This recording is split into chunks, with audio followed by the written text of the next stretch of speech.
like themed and based on the games themselves. Had they made it difficult, it might have been fun. Which is why I really miss game devs like maps. Yeah. But Now, really quickly, do we want to stop here and go over what you can get off of these heroes? Oh yeah, sure, why not? Uh-oh, this isn't gonna be that long. I think. Well, we'll go over what each hero gives. Sure. I was gonna go in order. It'd be a little bit easier. Oh, okay, sure.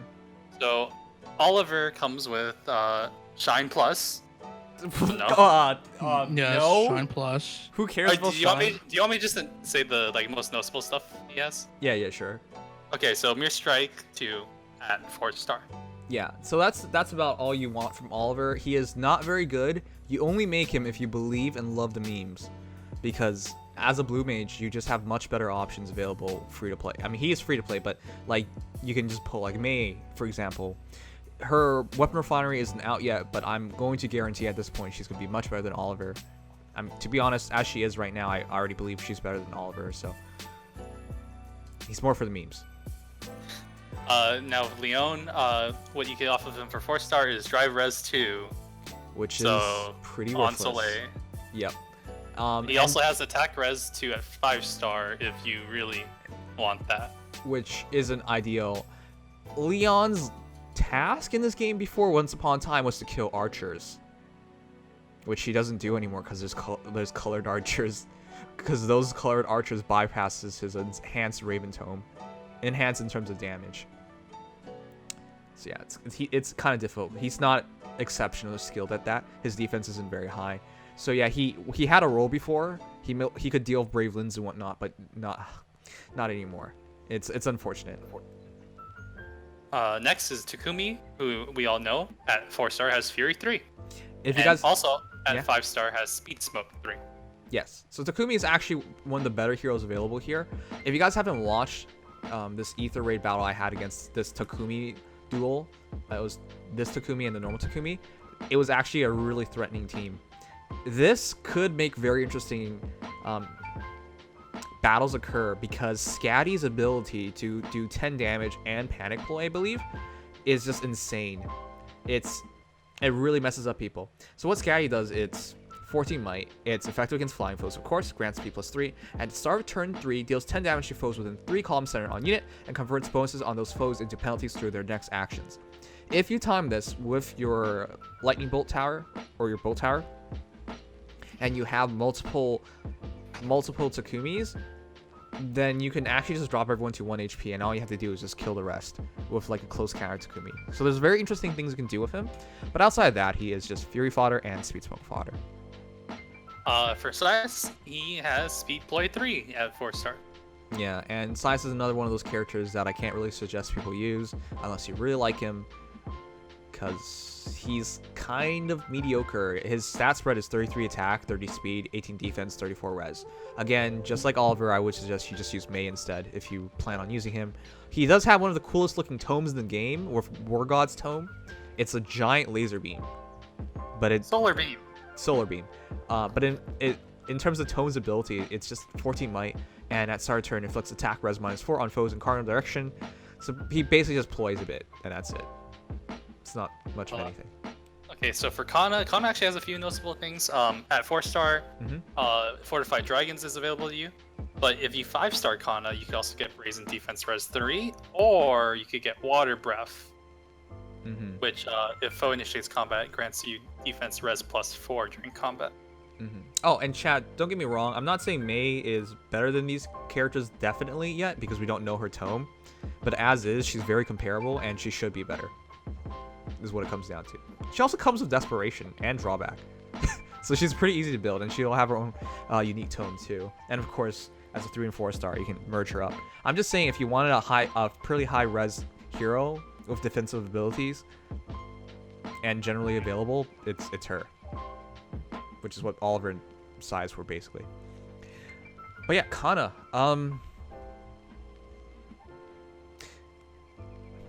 I'm just gonna be straight up. I think you should just use Noe. Kana actually has a few advantages on Noe, but I would just use Noe. Grails are valuable.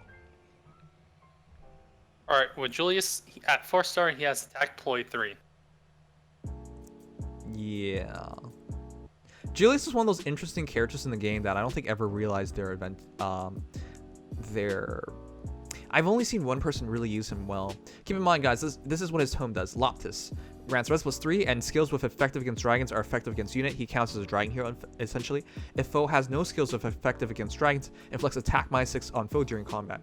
So technically, he had a chance to be really good, but his base stats were mediocre, so he could never... The Loptis never really came into great effect. So he's a kind of missed opportunity. He's not bad. His 5-star stats are... 5-star stats are 35 attack, 27 speed, 16 defense, 35 res. I mean, in terms of the outside HP, not like his HP is great.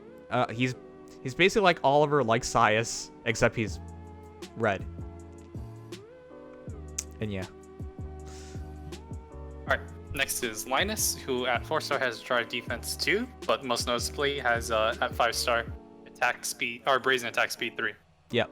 Linus is actually really good. He is a great alternative to Raven.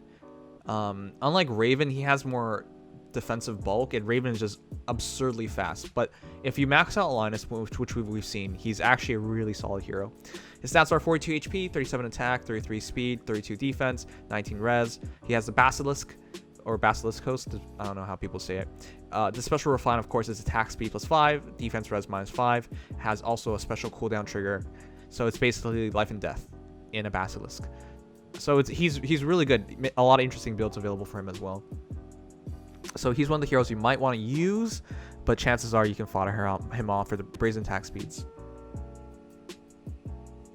Next is Old Man Lobster, Walhart, who at 4-star has Granny Shield, which neutralizes effective against cavalry bonuses.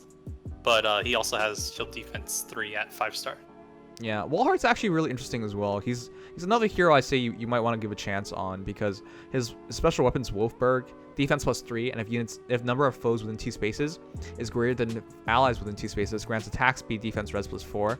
So he's actually a great solo hero, and because his base stats are really min-maxed, so he has 41 HP, 37 attack, 27 speed, 36 defense, and 16 res. He's basically a great physical tank.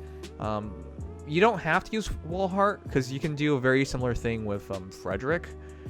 But with Wolfberg, it's just so much better, and Frederick I honestly think is better with a Brave Axe anyways. But either way, Walhart's an interesting hero, definitely worth using, but if for nothing else, that's chill defense. Alright, next is Jamke, who at 4-star comes with Cancel Infinity 3, but also at 5-star has Heavy Blade 3.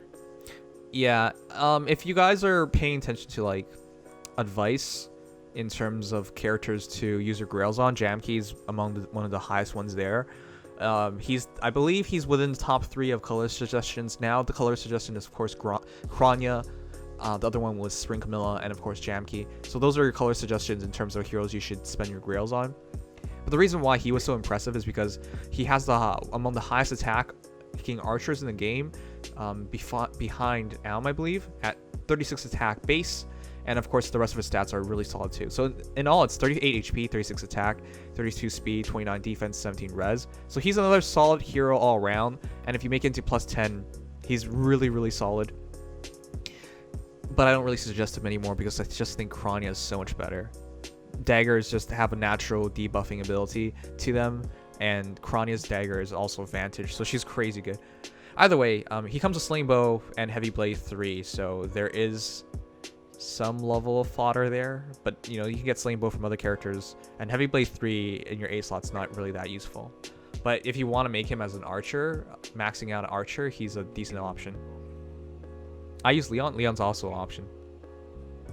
Yeah. Wow. Next is Big Daddy Karen, who is at 4-star. Already power creeped. God, yeah. We don't talk about that. Oh. He comes with Panic Ploy 3, and at 5-star, comes with Distant Defense 3. Yeah. So you might just want to use him for Distant Defense 3 or Panic Ploy 3. And that's it. Because what made him special was Breath of Blight. Neutralizes effective against dragon bonuses.